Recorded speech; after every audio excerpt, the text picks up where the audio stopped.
Welcome to IBR now. This is Krishna. ఈరోజు మనం జనగాం జిల్లా లింగాల గన్పూర్ మండలం నెల్లుట్ల గ్రామ సర్పంచ్ గారితో ఉన్నాం. మేడం నమస్కారం అండి. నమస్తే అండి. మేడం మీ పేరు? చిట్ల స్వరూపారాణి. సార్ పేరు? చిట్ల భూపాల్ రెడ్డి. సో మీరు సర్పంచ్ అయ్యారు కదా, సో సర్పంచ్ అయిన సందర్భంలో మీ యొక్క అనుభూతి? సంతోషం. అందరూ సానుకూలంగా మనకు ఓట్లు వేసింది కాబట్టి మనం గెలవగలిగినాము. అనుకున్న ప్రకారము అన్ని పనులు చేద్దాం. సో మీరు అంటే మీ ఒక కుటుంబ నేపథ్యం, మీ అత్తమామ కానీ మీ సారు మీ పిల్లలు? మా పిల్లలు అందరూ సెటిల్ అయినరు. ఇప్పుడు మాకు గ్రామ సేవ చేయాలనే కోరిక కలిగింది, అందుకే మేము నిలబడి గెలిచినాం. మీ సార్ది రాజకీయ నేపథ్యం ఎప్పటి నుంచి స్టార్ట్ అయింది? 2001 నుండి స్టార్ట్ అయింది. ఏమేమి స్టార్ట్ అంటే ఏమేమి పార్టీలో ఉన్నారు, ఏం చేశారు? తెలంగాణ పార్టీలో ఉన్నాము. ఆ పార్టీకి గద్దె కట్టినాము, మేమే కట్టించినాము. అప్పటి నుంచి మా సారు ఆ తెలంగాణ పార్టీలోనే కొనసాగారు. సో ఏమేమి కార్యక్రమం చేశాడు అప్పటి నుండి? మరి ప్రతి ఎన్నికలప్పుడు వాళ్ళతో తిరిగి అందరినీ గెలిపించడం జరిగింది. తెలంగాణ దాంతో పాటు ఆ తెలంగాణ ఉద్యమ సమయంలో కూడా ఏమైనా అంటే ఏమన్నా కార్యక్రమం చేశారా? ఉద్యమం చేసింది. మీరు మీకు మొన్న జరిగినటువంటి ట్రైనింగ్లో ఏం చెప్పారు వాళ్ళు? శిక్షణ తరగతులు చాలా బాగున్నాయి. అన్నీ పారిశుద్ధ్య పనులు చేయాలని, క్లీన్ అండ్ గ్రీన్ పనులు చేయాలని, నర్సరీ మొక్కలు ఇంటికి 6 మొక్కలు నాటాలని, ఆదర్శం గ్రామంగా తీర్చిదిద్దాలని చెప్పారు. అలాగనే చేస్తాం మేము. మీరు సర్పంచ్గా గెలవక ముందుకు ఇంటింటికి తిరిగేటప్పుడు మీ గ్రామ ప్రజలు ఏమేమి సమస్యలు ఉన్నాయని మీకు చెప్పారు? కొందరు ఇల్లు లేనివారు ఇల్లు కావాలని, డ్రైనేజ్ లేనివారు డ్రైనేజ్ కావాలని, బాత్రూమ్ లాట్రిన్స్ లేనివారు బాత్రూమ్ లాట్రిన్స్ కావాలని, పెన్షన్స్ లేనివారు పింఛన్ కావాలని అందరు అడిగినారు. అన్నీ చేద్దాం మనం. అన్నిట్లలో ప్రథమంగా మీరు ఏదైతే పెద్ద సమస్య అనుకున్నారో ఏది ఫస్ట్ తీర్దాం అనుకుంటున్నారు? ఇక అన్ని సమస్యలే, అన్నీ చేద్దాం. ఆదర్శ గ్రామంగా తీర్చిద్దామా, గంగదేవిపల్లిలాగా చేద్దాం. ఓకే. మరి ఈ చేయడానికి గ్రామ ప్రజలు మీకు ఎంత మేరకు సహకరిస్తున్నారు? తర్వాత మీ సారు మీకు ఎంత మేరకు సహకరిస్తాడు? మా సారు కూడా చాలా పాల్గొంటున్నాడు. మిషన్ భగీరథ వాటర్ గురించి తాను బాగా చేస్తున్నాడు. నేను కూడా మరి సర్పంచ్గా మీరు చేయాలి కదా, మీ సార్ ఎత్తండి అంటే ఏది మీ హక్కులు కొన్ని తీసుకున్నాను అనుకోవచ్చా? అంటే ఇక అన్నీ నాతో కావని చెప్పి తను కూడా సహకరిస్తున్నాడు. నేను మోరీలు తీయించడము, ఈ చెట్లు కలుపు మొక్కలు తీయించడము అన్నీ చూసుకుంటున్నాను. కానీ సార్ అయితే మీ మీద ప్రయత్నం ఏం చేస్తలేడు కదా, మీ యొక్క అధికారం మీద? ఏం ప్రయత్నం చేయట్లేదు. కొంత ఏమన్నా? ఓకే. మొన్న ఏది ఎలక్షన్ అప్పుడు కొద్దిగా ఖర్చు బాగానే అయిందట, నిజమేనా ఇది? దాందేముందిలేండి. సో సార్ ఎంత మేరకు మీకు సహకరిస్తుండో సార్ని అడిగే మనం ఒకసారి అడుగుదాం. సార్ నమస్కారం. సార్ నమస్తే. మీరు మేడంకు ఎంత మేరకు సహకరిస్తున్నారు? పర్వాలేదు, ఆమె కూడా కొద్దిగా మొత్తం పొద్దున్న లేస్తుంది. 6 గంటలకే లేచి వాళ్ళు సఫాయిలతో బయలుదేరి ఆమె కూడా వాళ్ళ పాల్గొని ప్రతి ఒక్క వాడ తిరిగి ఎక్కడ బాగలేదు, ఎక్కడ బాగుంది, ఈరోజు ఈ వాడ చేద్దాం, రేపు ఆ వాడ చేద్దాం అని బాగానే చేపిస్తుంది. ఇప్పుడు లేచుతున్నదే మరి మీరు అంటే మొత్తం సెటిల్ అయ్యారు, అంత పని అయిపోయింది, కనీసానికి వాళ్ళకన్నా ఏది అనుకొని తినాలి కదా సార్. పొద్దున్న అంటే ఎట్లా మరి? 4 o'clock లేస్తుంది. 4 o'clock ఇద్దరు లేస్తాము, స్నానాలు చేస్తాము, అన్ని టిఫిన్ తయారీ అన్ని రెడీగా ఉంటాము. అయిపోయింది యుద్ధమే. 6 గంటల వరకే మేము రెడీగా ఉంటాము. ఆ లోపు వీళ్ళు వస్తారు, సబ్బాయి వాళ్ళందరూ వస్తారు. ఇక వాళ్ళతో మేము ఈమె ఒక బజారు పోతుంది, ఇక నేను ఒక బజారు పోయి. మీరే బజారు పోతారు?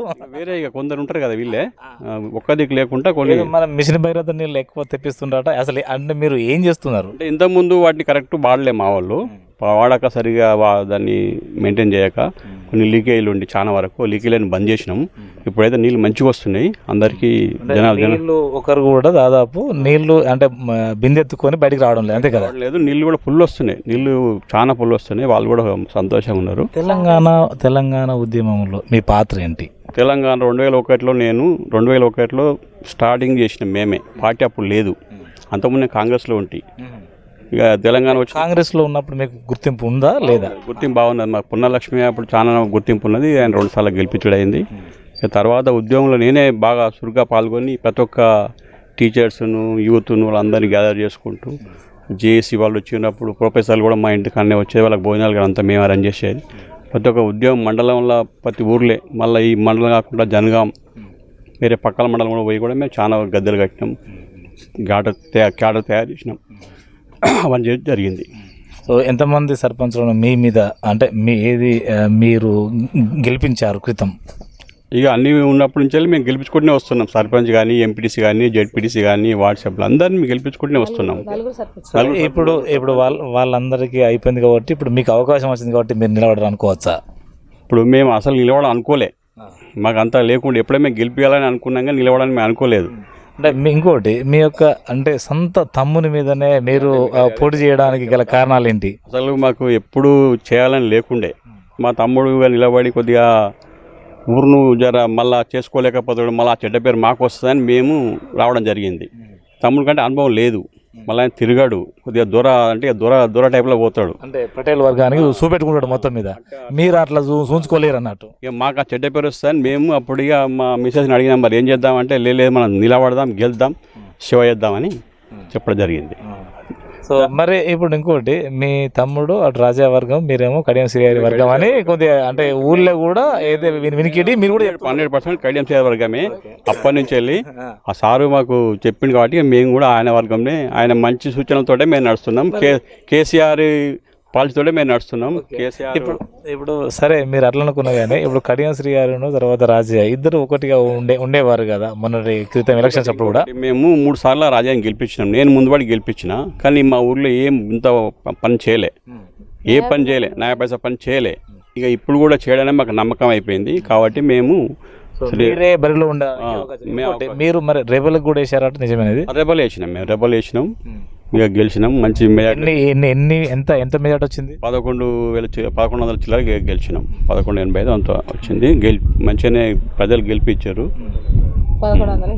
సో ఓకే, మరి ఇప్పుడు గెలిపిన తర్వాత ఇప్పుడు మీరు చేయబోయే కార్యక్రమాలు ఏంటి?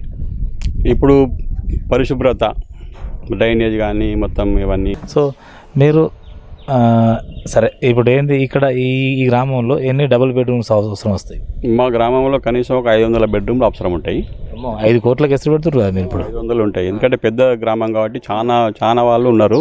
మండలం కూడా ఇంత స్థాయిలో లేదు కదా, అన్ని వసతులు ఉన్నాయి దాదాపు అంత ఉన్నది. ఇప్పుడు మాకు ఆల్రెడీ దాదాపు 400 దాకా అప్లికేషన్లు వచ్చినాయి, ఇంకా రాని ఇంకా చాలా ఉన్నాయి. ఇప్పుడు ఎందుకంటే ఇప్పుడు తల్లిదండ్రులు వేరే, ఇప్పుడు అన్నదమ్ములు అందరు డివైడ్ అయ్యారు కదా, వాళ్ళకి లేవు. ఒక ఇల్లు ఉండే 4 అయ్యింది కదా, అట్లా 3 ఇళ్ళు కావాల్సిందే కదా, ఒక ఇల్లు అట్లా పెరిగినాయి మనకు.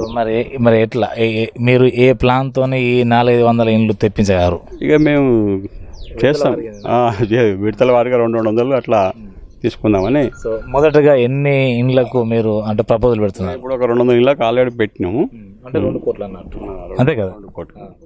సో అంటే ఇప్పుడు అవి కూడా ఎవరి జాగా వాళ్ళైనా లేదంటే ఒక్కదికి ఏమైనా కట్టించే ప్రయత్నం చేస్తున్నారు? ఇప్పుడు జాగాలు ఫస్ట్ ఎవరైతే ఇండ్లు లేని వాళ్ళు ఉన్నారో ఫస్ట్ వాళ్ళకు, ఎగ్దమ్ గరీబ్ ఉంటారు కదా, వాళ్ళకి ఇండ్లు లేని వాళ్ళకు ఫస్ట్ వాళ్ళకు, లేకున్నా ఇచ్చుడు ఉన్నాయి. కొన్ని లేని వాళ్ళకి ఏమైనా చేసి వాళ్ళకి ఇచ్చుడు, తర్వాత మళ్ళీ నెక్స్ట్ కొందరికి అట్లా. సరే, మీ ప్రకారంగా ఇది మేడంకు మీరు సహాయసహకారాలు చేసుకుంటూ ఈ గ్రామంలో పూర్తిగా ఎంత బడ్జెట్తోనైతే పూర్తిగా డెవలప్ అవుతుందని మీరు అనుకుంటున్నారు?